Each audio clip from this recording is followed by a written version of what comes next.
မင်္ဂလာပါရှင် Radio Veritas Asia အာရှသမารတရားအတန်လွှင့်ဌာနမှာမြန်မာဘာသာအစီအစဉ်များကိုစတင်အတန်လွှင့်နေပါတယ်။နေ့စဉ်မြန်မာစံတော်ချိန်နနက်6နာရီမှ6နာရီမိနစ်30အထိ RVE မြန်မာ Facebook စာမျက်နှာနဲ့ RVE မြန်မာ YouTube Channel တို့မှာအတန်လွှင့်ပေးနေပါတယ်ရှင်။တို့သားရှင်ဓမ္မမိတ်ဆွေ RVE Fan များအားလုံးဖျားရှင်ရဲ့ကောင်းချီးမင်္ဂလာကျေးဇူးတော်များခံစားရပါစေကြောင်း RVE မြန်မာဝိုင်းတော်သားများအားလုံးရဲ့ကိုစားကျွန်မ Sister Lucia တနအောင်ကနှုတ်ခွန်းဆက်ပါရရှင်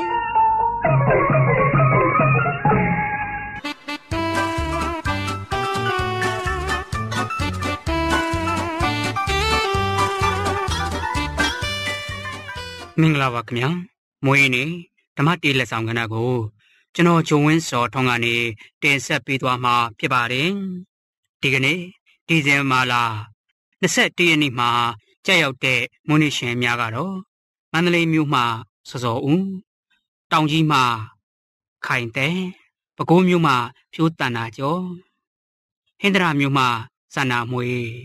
ရေကြီးမြို့မှာစန်ဆန်ဝင်းပြုံးလွင်မြို့မှာဇင်နွယ်အေ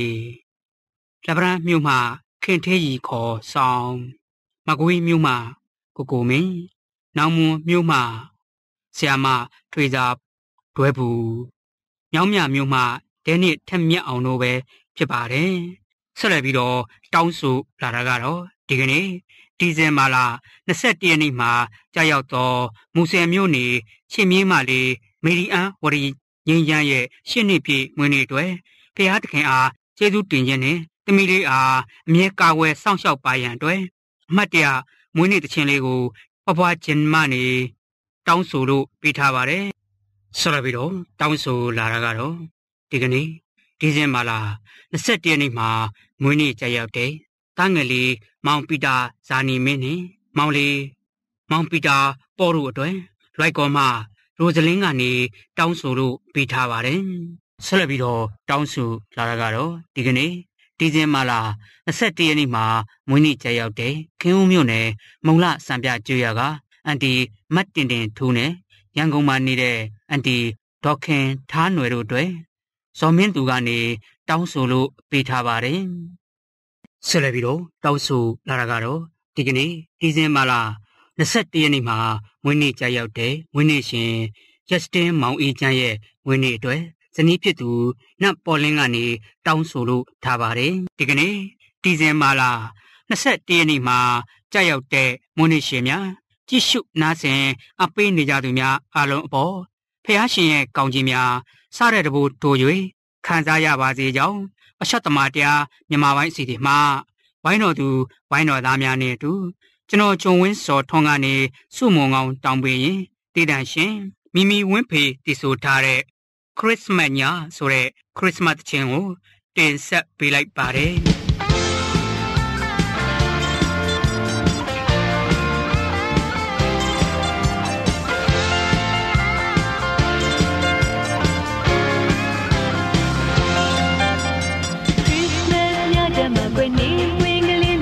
ကဘာမြေပြင်ကိုလွှမ်းခြုံလို့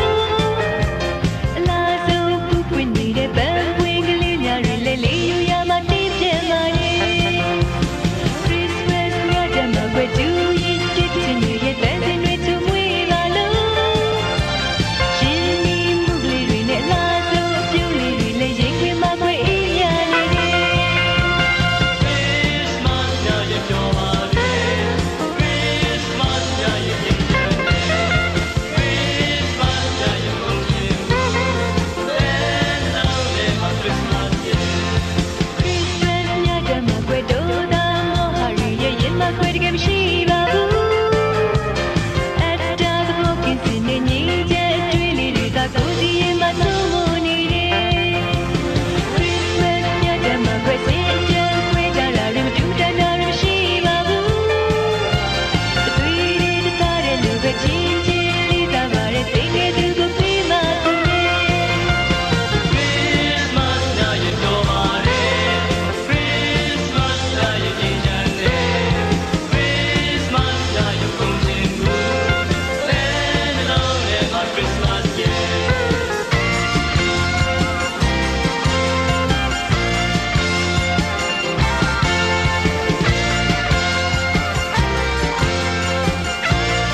စွာသောဓမ္မမိတ်ဆွေပေါင်းတို့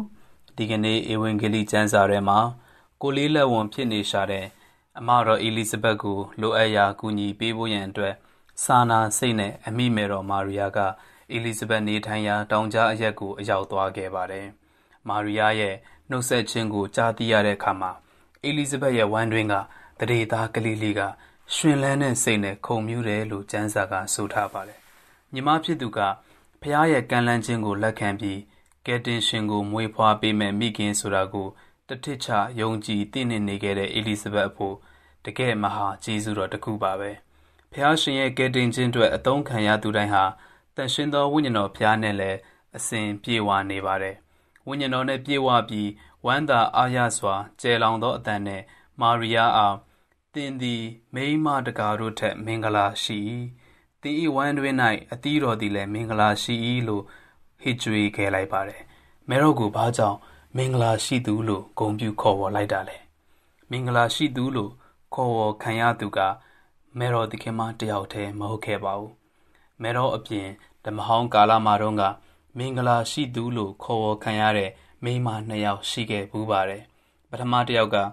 တရားသူကြီးမှတ်စာအခန်းကြီး9အငယ်24မှာတွေ့ရတဲ့ကေနိတ်အမျိုးသားဟေဗာရဲ့မယားဂျာအဲပါဂျာအဲကိုမိန်းမတကာတို့ထက်မြတ်စွာသောမင်္ဂလာရှိ၏ဟုဖော်ပြထားပါတယ်မိန်းမတကာတို့ထက်မင်္ဂလာရှိသူလို့အခေါ်ခံရတဲ့ဒုတိယအမျိုးသမီးကတော့ဂျူဒစ်ပါသူ့ရဲ့ဇလန်းကလည်းဂျာအဲနဲ့ခက်ဆင်ဆင်ပါပဲဓမ္မဟောင်းကသူရဲကောင်းမ2ဦးဖြစ်တဲ့ဂျာအဲနဲ့ဂျူဒစ်ကရန်သူကိုအောင်နိုင်ချေမုန်းနိုင်ခဲ့သူတွေဖြစ်ပါတယ်နှစ်ဦးစလုံးကမိမိလူမျိုးတွေရဲ့ကိုစားပြုရပ်တည်ခဲ့သူတွေတတိရှိတယ်စွန့်စားခဲ့တယ်ဓာတ်လက်နက်တွေသုံးပြီးရန်သူတွေရဲ့အသက်ကိုနှုတ်ခဲ့တယ်ချီးမွမ်းဂုဏ်ပြုထိုက်တဲ့အာဂမိမသားတွေပါပဲဒါကြောင့်သူတို့တွေဟာမင်္ဂလာရှိသောမိန်းမများဖြစ်ခဲ့ပါတယ်ဓမ္မဟောင်းကသူရဲကောင်းမ2ဦးနဲ့မဲတော်ကိုနှိုင်းရှင်ချိန်ထိုးကြည့်မယ်ဆိုရင်တော့အမိမဲတော်ဟာလည်းကယ်တင်ခြင်းအတွက်လူသားအားလုံးရဲ့ဘက်မှရပ်တည်ခဲ့သူဖြစ်ပါတယ်။စိန်ခေါ်မှုပြည့်တဲ့လူအတိုင်းဝိုင်းကြားမှာယောက်ျားမရှိဘဲကိုယ်ဝင်လွယ်ရခြင်းကိုတတိရှိစွာလက်ခံနိုင်ခဲ့သူဖြစ်တယ်။ဒါကြောင့်အေလိဇဘက်ကထပ်ပြီးဖျားသခင်မိန့်တော်မူသမျှပြည့်စုံမယ်လို့ယုံကြည်တဲ့သူဟာမင်္ဂလာရှိတယ်လို့ဆိုခဲ့ပါတယ်။ဒါဟာအဓိကသောချက်ပဲ။ဖျားရဲ့စကားကိုယုံကြည်လက်ခံခြင်းကသူမရဲ့လက်နက်ပဲ။ဂျာအဲနဲ့ဂျူဒစ်ကဓာလက်နက်ကိုကင်ပြီးရန်သူကိုတိုက်တယ်။မေရိုဒီကေမာကလည်းဓာတစ်ချောင်းကင်ပြီးတိုက်ခဲ့ပါတယ်အဲ့ဒီဓာကတော့နှုတ်ကပတ်တော်ပါနှုတ်ကပတ်တော်ဟာအသွားနှစ်ဖက်ပါတဲ့ဓာလက်နဲ့တူတယ်လို့ရှင်ပေါလုကမိန့်ခဲ့ပူပါတယ်ဖခင်ရဲ့နှုတ်ကပတ်တော်ကိုဝမ်းနဲ့လွယ်ပြီးနှုတ်ကပတ်တော်ကိုလိုက်ကျင့်နာခံတတ်ခဲ့သူဖြစ်ပါတယ်မေတော်လိုပဲကျွန်ုပ်တို့တွေလည်းမင်္ဂလာရှိသူများဖြစ်အောင်ကြိုးစားအားထုတ်ရင်ကြွလာတော့မယ်ဖခင်ရှင်ရဲ့နှုတ်ကပတ်တော်ခရစ်တော်ဖခင်ရှင်ကိုယုံကြည်မြဲမြံစွာနာခံလိုက်ကျင့်နိုင်တဲ့သူတွေဖြစ်ကြပါစေလို့ဆုတောင်းဆန္ဒပြုလိုက်ပါတယ်အားလုံးကိုဖျားရှင်ကောင်းချီးပေးပါစေ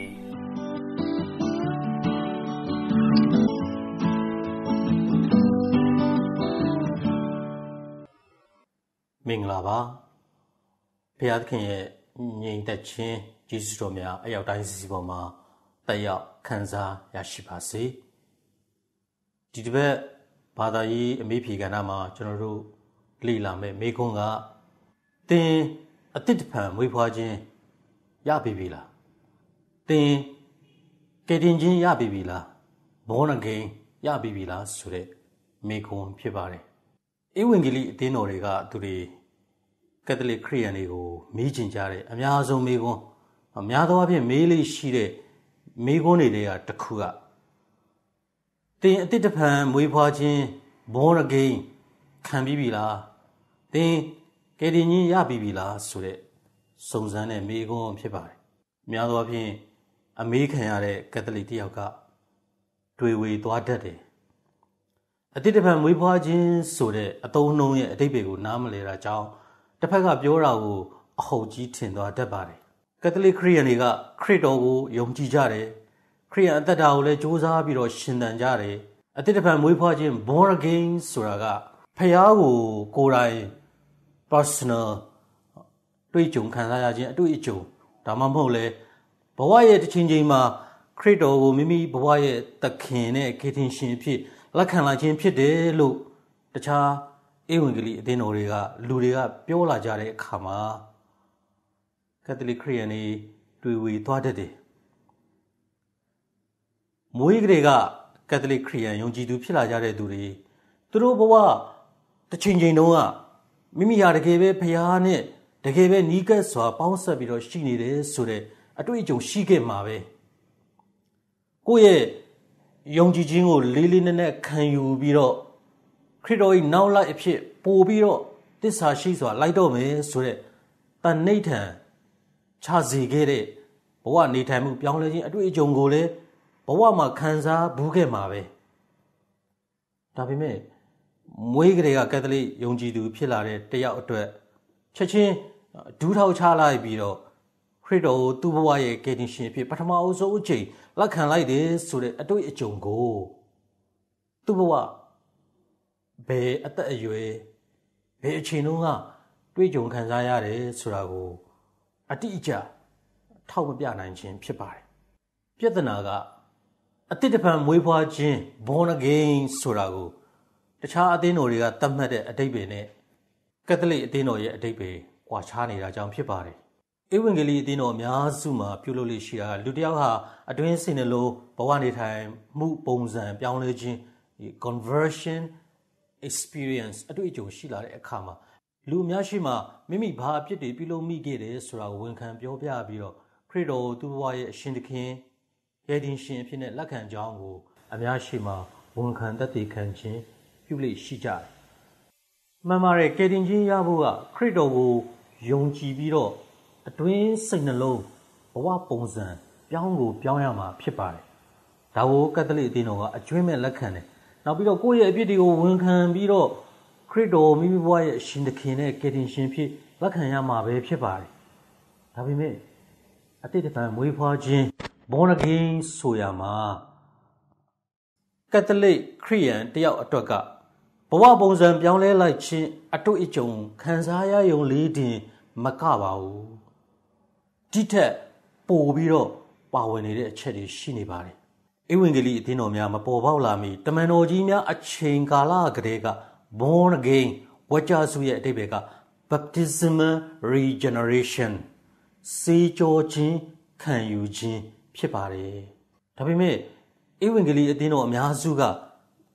စေကြောခြင်းကိုလက်မခံကြဘူးစေကြောခြင်းအပြင်အတိတ်တပံမွေးဖွားခြင်းရရှိတာကိုမယုံကြည်ကြတာကြောင့်တမန်ကျမ်းစာရဲ့စကားကိုအဓိပ္ပာယ်ပြောင်းပြီးတဲ့အခါမှာစေကြောခြင်းခံယူခြင်းကနေ born again ကိုဘဝပုံစံပြောင်းလဲခြင်းအတွေ့အကြုံအဖြစ်နဲ့အဓိပ္ပာယ်ဖွင့်ဆိုကြခြင်းဖြစ်ပါတယ်တမန်ကျမ်းစာထဲမှာအတိတ်တပံမွေးဖွားခြင်း born again ရဲ့အဓိပ္ပာယ်ကိုလေ့လာကြရအောင်အတိတ်တပံမွေးဖွားခြင်းလို့သုံးတာရှင်ယောဟန်အခန်းကြီး3အခန်းငယ်3ကနေ5တနေရာထဲမှာပဲရှိပါတယ်အတိတ်တပံမွေးဖွားခြင်း born again နဲ့အလားတူဒါမှမဟုတ်လဲဆက်ဆက်မှုရှိတဲ့ new birth regeneration ဆိုတာတွေကိုတိတုဩဝါဒစာအခန်းကြီး3အခန်းငယ်5ရှင်ပေတုဩဝါဒစာပထမဆောင်အခန်းကြီး1အခန်းငယ်3နဲ့23တို့မှာတွေ့ရတယ်ရှင်ယောဟန်အခန်းကြီး3အခန်းငယ်3မှာခရစ်တော်ကနီကိုဒေမုစ်ကိုသင်အားငါဧကံအမှန်ဆိုသည်ကအတိတ်တပံမွေးဖွားခြင်းကိုမခံရသောသူမြည်သူမျှဖျားသခင်၏နိုင်ငံတော်ကိုမမြင်ရဟုမိန့်တော်မူတယ်ဓမ္မတိကျမ်းစာရဲ့မူရင်းစကားဂရိစကားမှာအတိတ်တပံမွေးဖွားခြင်း born again စကားလုံးရဲ့အဓိပ္ပာယ်က born from above အထက်အရပ်ဖက်မှမွေးဖွားခံခြင်းဟူ၍ဖြစ်ပါတယ်ခန္ဓာသွေးသားကနေမွေးဖွားလူဖြစ်လာတဲ့သဘာဝအသက်နဲ့ကောင်းကင်ကနေအသက်သစ်ဝိညာဉ်တော်အဖြစ်မွေးဖွားဖြစ်ပေါ်လာတဲ့သဘာဝထက်မြင့်တဲ့အသက် supernatural life ဒီအသက်နှစ်ခုတစ်ခုနဲ့တစ်ခုစမ်းကျင်နေခြင်းကိုခရစ်တော်မိန့်ဆိုခြင်းဖြစ်ပါတယ်နီကိုဒေမုစ်ကနားမလည်တာကြောင့်မို့ခရစ်တော်ပြန်ပြီးတော့မိန့်ဆိုတယ်တင့်အားငါဧကံအမှန်ဆိုသည်ကရေဖြင့်၎င်းတန်ရှင်သောဝိညာဉ်တော်ဖြင့်၎င်းမွေးဖွားခြင်းမခံသောသူသည်ဖျားသခင်၏နိုင်ငံတော်သို့မဝင်နိုင်ရာသွေးသားမှမွေးဖွားသောသူသည်သွေးသားဖြစ်၍ဝိညာဉ်တော်မှမွေးဖွားသောသူသည်ဝိညာဉ်ဖြစ်၏သင်တို့သည်နောက်တစ်ကြိမ်မွေးဖွားခြင်းခံရမည်ဟုသင်တို့အားငါဆိုသောကြောင့်အံ့ဩခြင်းမရှိကြနှင့်ဒီနေရာဒီချမ်းပိုက်မှာအတိတ်တဖန်မွေးဖွားခြင်း born again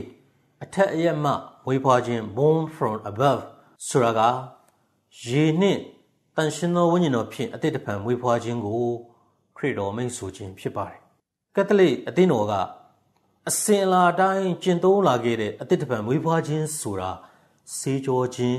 ခံယူခြင်းကိုဆိုလိုတာဖြစ်ပါတယ်။ဘာကြောင့်လဲဆိုလို့ရှိရင်ကျမ်းရေးပုဂ္ဂိုလ်ရှင်ယောဟန်ကအခန်းကြီး3အခန်းငယ်1ကနေ21မှာကိုရိုနဲ့နီကောဒီမုစ်ဒီအကြောင်းကိုပြောနေကြခြင်းဖြစ်ရအပြီးချက်ချင်းပဲအပိုင်ငယ်22မှာထို့နောက်ယေရှုသည်တပည့်တော်တို့နှင့်အတူဂျူဒေးယားနယ်သို့ကြွသွားပြီးလျှင်ထိုအရက်၌သူတို့နှင့်အတူနေလျက်ဆေးကြောခြင်းကိုပြီးတော်မူ၏ဟုရေးသားထားပါတယ်။အရေးကြီးတဲ့မိဂုဏ်တစ်ခုရှိပါတယ်။ခရိယန်တယောက်ဆိုတာဘာလဲ။ခရိယန်ဆိုတာဖခင်၏ကျေးဇူးတော်ဖြင့်ခရစ်တော်နှင့်ပေါင်းဆက်လာသူဖြစ်တယ်။ဒီအချက်ကိုခရိယန်တွေအားလုံးကသဘောတူစွာလက်ခံကြပါတယ်။ဒါဆိုရင်နောက်မိဂုဏ်တစ်ခုကဗြိဉ္ဉ်အသစ်ထဲကိုဘယ်လိုဝင်ပြီးတော့ဖခင်ရှင်ကျေးဇူးတော်ဖြင့်ခရစ်တော်နဲ့ပေါင်းဆက်လာတာလေအဲ့ဒီမှာဝေပြာမှုရှိလာပါတယ်ဆေးကြောခြင်းခံယူခြင်းဖြင့်အသစ်တစ်ဖန်မွေးဖွားခြင်းရရှိတာကိုလက်မခံကြတဲ့ဧဝံဂေလိအသင်းတော်ကသူတွေအတွက်ဆေးကြောခြင်းစက္ကရာမင်တုအကြောင်းကိုကျွန်တော်တို့ပြောကြရအောင်ဓမ္မဟောင်းခေတ်မှာအယေပြားလိချင်းမင်္ဂလာအဖြစ်လူတစ်ယောက်ဟာဘုရားသခင်နဲ့ပဋိညာဉ်ဖွဲ့တယ်ဂလာစီယာဩဝါဒစာအခန်းကြီး2အခန်းငယ်17ကနေ12မှာရှင်ပေါလုကဓမ္မသစ်မှာဆေးကြောခြင်းဖြင့်အယေပြားလိချင်းကိုအစားထိုးခဲ့တဲ့အကြောင်းမိန့်ဆိုတယ်သင်တို့သည်ခရစ်တော်၏အယေပြားလိချင်းအဖြစ်သွေးသားခန္ဓာကိုစွန့်ပယ်ကြသည်ဖြစ်၍လူတို့၏လက်ဖြင့်မလုံဆောင်သောအယေပြားလိချင်းကိုခံယူကြ၏ဤသို့ဖြင့်သင်တို့သည်ကိုရော့ကိုတေသူတို့အစုမှရှင်ပြန်ထမြောက်စေတော်မူသောဘုရားသခင်တကိုးတော်၌ယုံကြည်ခြင်းအပြင်ထိုဆေးကြောခြင်းမင်္ဂလာ၌ပင်ကိုရောနှင့်တူရှင်ပြန်ထမြောက်ကြရ၏ဒီကျမ်းပိုင်းမှာနောက်ထပ်မေးစရာတစ်ခုရှိတာကခရစ်တော်၏အယေပြားလိချင်းဆိုတာရှင်ပေါလုကဘာကိုဆိုလိုတာလဲဖြစ်တယ်ခရစ်တော်၏အယေပြားလိချင်းအပြင်ဆေးကြောခြင်း၌ကိုရောနှင့်အတူမြုပ်နှံခဲ့ကြပြီဖြစ်တယ်ဒါကြောင့်အယေပြားလိချင်းမင်္ဂလာကဆေးကြောခြင်းရဲ့ရှေ့ပြေးနမိတ်ဖြစ်တယ်ဒီလိုဆိုဆက်ပြီးတော့ပြောနိုင်တာကအယေပြားလိချင်းအပြင်လူတစ်ယောက်ကဓမ္မဟောင်းက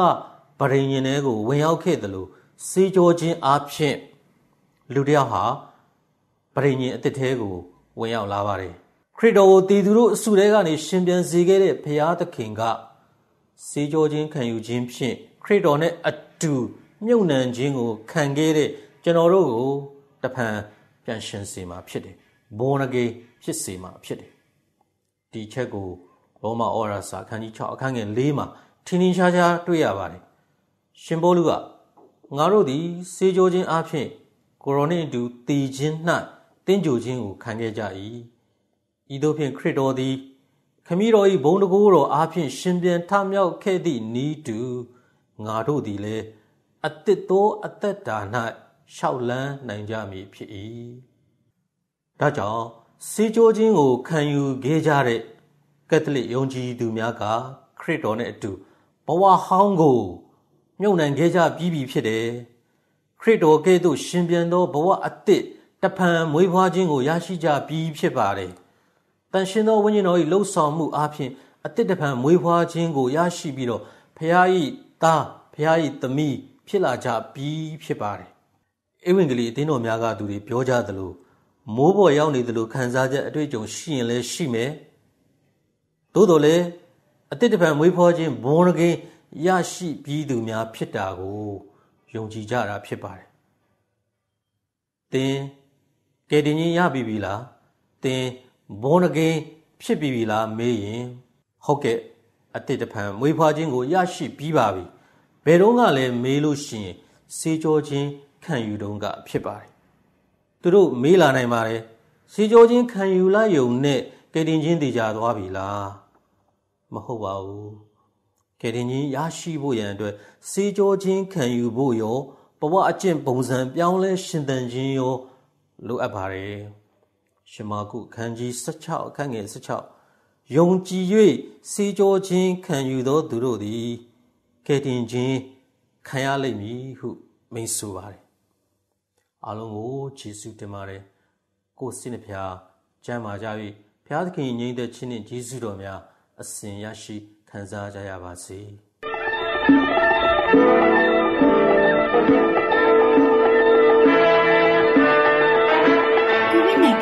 ဆေးတီလူဒန်းအတွက်ဖြစ်စေရန်ဗာတီကန်မှမြစ်တာရက်ခံခြင်းတည်းကိုဗစ် -19 ကာကွယ်ဆေးထုတ်လုပ်ခြင်းကာကွယ်ဆေးထိုးခြင်းနဲ့ပတ်သက်ပြီးဗာတီကန်ရဲ့ယက်တီချက်ကိုစဉ်ဆက်မပြတ်ထုတ်ပေါ်တိုက်တွန်းလာခဲ့တယ်လို့ယခုလည်းကာကွယ်ဆေးတွေဈေးကွက်ကိုရောက်ရှိလူနေပါအခြေအနေမှာဗာတီကန်ထပ်လောင်းပြီးကာကွယ်ဆေးဟာလူသားအတွက်ဖြစ်စေရန်ထုတ်လုပ်သူတွေရဲ့အကျိုးအမြတ်အခွင့်အရေးလည်းမဆုံးရှုံးစေတယ်လို့စေဝါနယ်ပယ်ရဲ့ကျင့်ဝတ်ကိုလည်းဆောင်စည်းပြီးလူမှုအကျိုးကို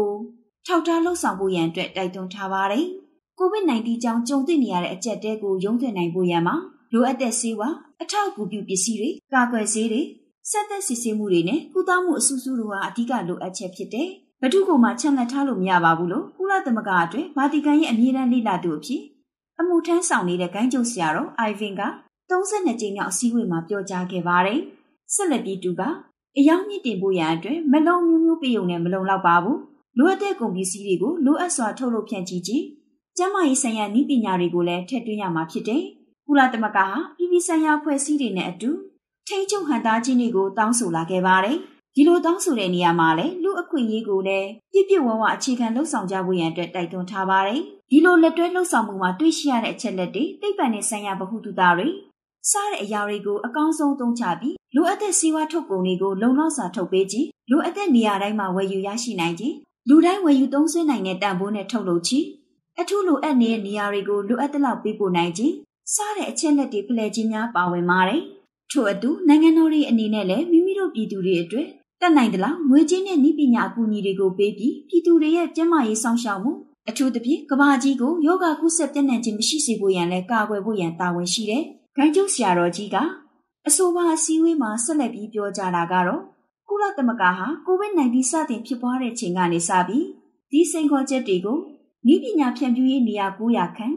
စမ်းသစ်ထားတဲ့အကူအညီပေးရေးစင်တာတွေသိပ္ပံဆိုင်ရာနည်းပညာအချက်လက်တွေနဲ့တုတည်တနာပြုလုပ်ပြီးရရှိလာတဲ့လိုအပ်တဲ့အကူပစ္စည်းတွေကိုထောက်ပံ့ပေးခြင်းဖွံ့ဖြိုးပြီးဖွံ့ဖြိုးဆဲနဲ့ဖွံ့ဖြိုးရန်ရှိနေတဲ့အခြေအနေအချက်လက်တွေပေါ်အခြေခံပြီးရင်ဆိုင်ကင်တွင်နိုင်ဖို့ရန်စိတ်အားထက်သန်နေကြကြောင်းသိရှိရပါတယ်ရှင်။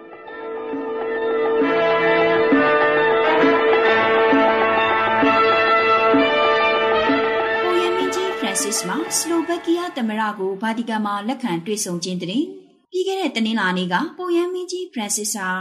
စလိုဗက်ကီးယားသမ္မတဆူဆန်နာကာပူတိုဗာအားဗာတီကန်မှာလက်ခံတွေ့ဆုံခဲ့ပါတယ်။သမ္မတဟာရဟန်းမင်းကြီးကိုတွေ့ဆုံကာရဝပြုပြီးတဲ့နောက်မှာနိုင်ငံတကာဆက်ဆံရေးရဲ့အတွင်းရေးမှူးဖြစ်တဲ့ဂိုင်းကျုပ်ဆရာတော်ပေါ်ရစ်ချက်နဲ့လည်းတွေ့ဆုံခဲ့ပါသေးတယ်။ဗာတီကန်ရဲ့သတင်းထုတ်ပြန်ရေးဌာနကနေနိုင်ငံတကာဆက်ဆံရေးအတွင်းရေးမှူးနဲ့သမ္မတတို့ရဲ့ချစ်ကြည်ရင်းနှီးစွာတွေ့ဆုံမှုမှာပညာရေးနဲ့လူအတိုင်းဝိုင်းမှာရှိတဲ့အသင်းတော်ရဲ့အခမ်းကဏ္ဍတွေမှာတဦးကိုယ်တဦးပို့ပြီးအားပေးကြဖို့ရန်မျှော်လင့်ကြောင်းနဲ့နှစ်ဦးနှစ်ဖက်ကြားမှာရှိတဲ့ဆက်ဆံရေးကိုလည်းအတိမတ်ပြုကြောင်းထုတ်ပြန်ခဲ့ပါတယ်။ဒါအပြင်ဖျားရှင်ရဲ့ဖန်ဆင်းခြင်းနေရာတွေကိုကာကွယ်ဖို့ရန်နဲ့ကိုဗစ် -19 ရဲ့အကျိုးသက်ရောက်မှုတွေကိုလည်းဆွေးနွေးခဲ့ကြပါသေးတယ်။ဒါအပြင်ဥရောပရဲ့လက်ရှိအနာဂတ်အတွက်စိန်ခေါ်မှုတွေဖြစ်တဲ့လုံခြုံရေးရွှေ့ပြောင်းနေထိုင်သူတွေနဲ့ပဋိပက္ခမဖြစ်အောင်ကာကွယ်ခြင်းတွေပဋိပက္ခတွေကိုပြေလည်အောင်ဖြေရှင်းခြင်းတွေနဲ့နယ်မြေဒေသမကပဲနိုင်ငံတကာနဲ့ပါသက်ဆိုင်တဲ့ကိစ္စရပ်တွေကိုဆွေးနွေးခဲ့ကြကြောင်းဗာတီကန်ကနေထုတ်ပြန်ခဲ့ပါတယ်ရှင်။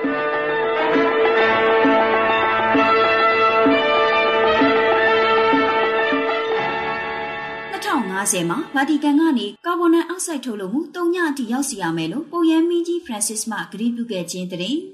းပြီးခဲ့တဲ့ရက်တစ်ပတ်က UN ရဲ့အထွေထွေအတည်ပြုမှုကလာမယ့်နှစ်ပေါင်း30အတွင်းမှာ34.9 ဒီဂရီဖာရင်ဟိုက်အထိကျော်လွန်မြင့်တက်လာမယ်။ကမ္ဘာအပူချိန်ကိုကာကွယ်ဖို့ရန်အတွက်တည်တော်လှုပ်ဆောင်မှုတွေကိုလှုပ်ဆောင်ဖို့ရန်ကမ္ဘာခေါင်းဆောင်89ဦးကိုဖိတ်ကြားခဲ့ပြီးယာရီဥတုနဲ့ပတ်သက်တဲ့ထိပ်သီးအစည်းအဝေးကိုကျင်းပခဲ့ပါတယ်။ဒီအစည်းအဝေးမှာပုပ်ရဟန်းမင်းကြီးဖရန်စစ်အရှင်သူမြတ်လည်းပါဝင်ခဲ့ပါတယ်။အစည်းအဝေးမှာရဟန်းမင်းကြီးအရှင်သူမြတ်က2050မတိုင်ခင်မှာဗာတီကန်နိုင်ငံရဲ့ကာဗွန်ဒိုင်အောက်ဆိုက်ထုတ်လုပ်မှုကို3ညအထိရောက်စီရမယ်ဆိုတဲ့အချက်နဲ့လူပေါင်း80နီးပါးပညာသင်ကြားလျက်ရှိတဲ့ကမ္ဘာတဝန်းလုံးကကက်သလစ်ကျောင်းနဲ့ကက်သလစ်တက္ကသိုလ်တွေမှာကမ္ဘာပတ်ဝန်းကျင်နဲ့ပတ်သက်ပြီးသင်ကြားမှုတွေကိုမြင့်တင်ပေးမယ်ဆိုတဲ့ကတိနှစ်ခုကိုပေးခဲ့ကြောင်းသတင်းရရှိပါရရှင်။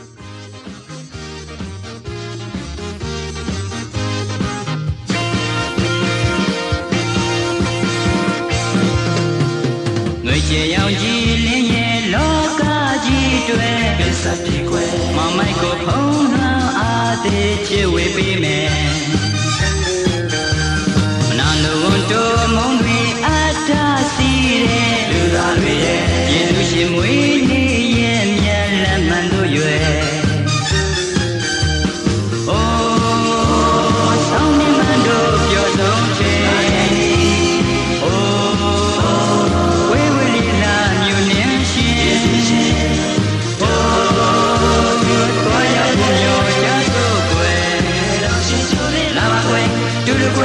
ညီစိတ်ခွဲတူသွားမယ်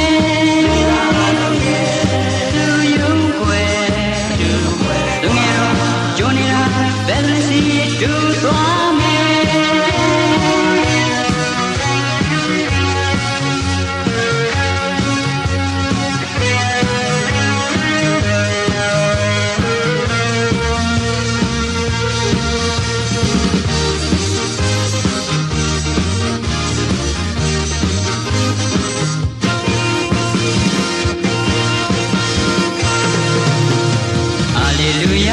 ဆိုအေးကျူကြတဲ့သူတွေရဲ့သူယုံကနှလုံးသားနဲ့တို့တူသွားမယ်ဒီစင်မရဲ့ညင်ရဲ့ခေါင်းလောင်းလေးရဲ့ဖိတ်ခေါ်နေတဲ့ယေရှုရှင်မွေးနေ့ရဲ့မြတ်တို့ဆင်နွှဲမယ်အိုးဆောင်းနေမှလို့ပြောဆုံးခြင်းအိုး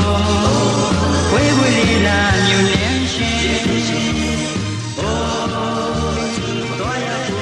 မင်္ဂလာပါရှင် Radio Veritas Asia အာရှသမတရားအတန်လွင်ဌာနမြန်မာဘာသာစီစဉ်ရဲ့နေ့စဉ်ထုတ်လွှင့်တဲ့မိနစ်30အတန်ဖိုင်ကဏ္ဍလေးကိုနားဆင်အားပေးတဲ့အတွက်ကျေးဇူးတင်ပါတယ်ရှင် RVE မြန်မာဘာသာစီစဉ်များကို RVE မြန်မာ website ဖြစ်တဲ့ myanmar.rvasia.org မှာဖြစ်စေ RVE မြန်မာ Facebook စာမျက်နှာမှာဖြစ်စေ RVE မြန်မာ YouTube Channel Twitter နဲ့ Instagram များမှာဖြစ်စေတင်ဆက်ပေးနေတဲ့အစီအစဉ်များကိုလည်းဝင်ရောက်ကြည့်ရှုအားပေးနိုင်ကြပါကြောင်းသတင်းကောင်းပါအပ်ပါတယ်။ RVE မြန်မာအစီအစဉ်ကိုအားပေးတဲ့အတွက်ကျေးဇူးတင်ပါတယ်ရှင်။